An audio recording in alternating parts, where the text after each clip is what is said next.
Hey Bulldogs, I'd like to welcome you to the 2020-2021 school year. This is Miss Roose, and I will be your elementary physical education teacher. I begin my 14th year here at Milton-Union in that role. I also spend some of my free time coaching some of our student athletes.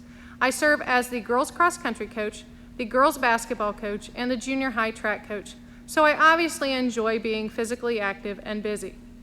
What you can expect in this class is for us to exercise and play games. Something that's going to be important is that you always have on gym shoes. So that means no dress shoes, no boots, no Crocs, and no sandals. When we are participating in our activities, we have two spaces that we can utilize. The first space is the gym here that I am standing in. Now, this gym is set up for an event tonight, which is a junior high volleyball game.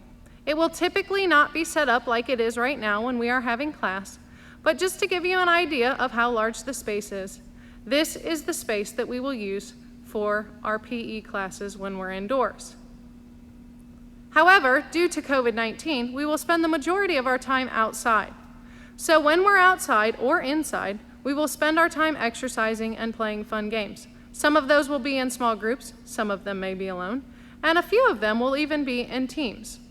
I know that this will be one of your favorite specials this school year. I hope you have all had a great summer, and I look forward to seeing you all soon.